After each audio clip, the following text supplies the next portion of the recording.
The code of conduct needs to be reviewed in every parliament. We need to make sure that the rules that we have are actually enforceable.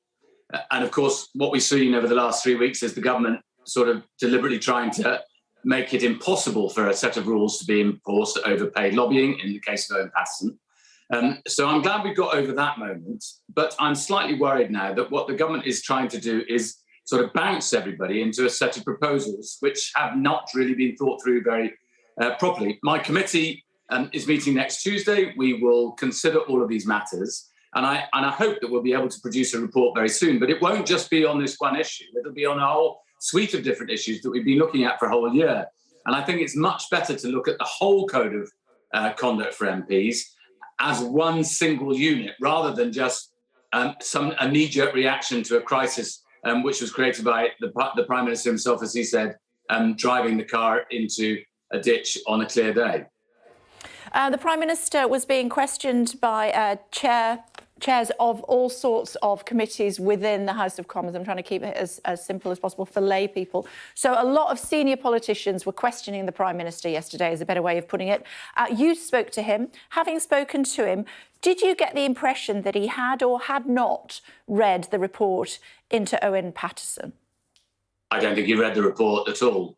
And I'm not entirely sure that his account of events was very honourable, because he was effectively throwing Jacob Rees-Mogg, the leader of the House of Commons, and the government chief whip, Mark Spencer, under a bus, saying that it was all their fault. He thought that there were cross-party agreements. Look, if we're going to have a new code of conduct, it's got to be done on the basis of cross-party consensus, because it's got to stand the test of time. And it's all very easy for one side or another to come up with some great idea, but you have to go through the details. So just as a for instance, there is a suggestion at the moment that that you should limit the number of hours an MP can spend on non-parliamentary duties. Well, I don't know what counts as a non-parliamentary duty. Does that include knocking doors in an election, for instance, or not? I don't know which side of the equation that falls. What do you say about travelling between your constituency in London? Is that part of your parliamentary duty or not? And more importantly, how on earth would the Commissioner ever investigate whether somebody had spent more hours than they should or they shouldn't on their parliamentary duties? Of course, every MP should throw themselves heart and soul into the business of being an MP. And that's what all of us do, I think. I mean, my day, you won't feel sorry for me, I know, because you start very, very early in the morning. But my day yesterday started at 6 in the morning, and I finished work round about 5 minutes to midnight last night. That is not uncommon for MPs. So the whole idea that, which I think Dominic Raab was espousing there, and others were yesterday on behalf of the government, that it's going to be very easy just to come up with some plan in the next few days, which says you can do so many hours doing this and so many hours doing that. It's just for the birds, frankly. Start at 6 o'clock in the morning. You've already missed an hour of the early rundown by then. I'm going to tell Neil Paterson of you. Now, let's talk about Owen Paterson, should we, in a bit more detail. He broke the rules. It has been accepted by organising a meeting between the Health Minister and Randox. Doesn't seem to be any minutes available for that meeting at the moment. We're told that there were meeting minutes, but they've now been lost, and now we're being told that potentially there weren't any minutes at all. What are you going to do about that? Well, it's quite difficult to do anything about an MP who is no longer an MP. And interestingly, this particular part of the Owen Paterson story was not part of the investigation that we did. There were 14 other meetings with other sets of ministers. And incidentally, there was quite a lack of understanding by government ministers as to how the rules work on lobbying when an MP approaches them who's approaching them on behalf of a paying client. So we may need to look at that.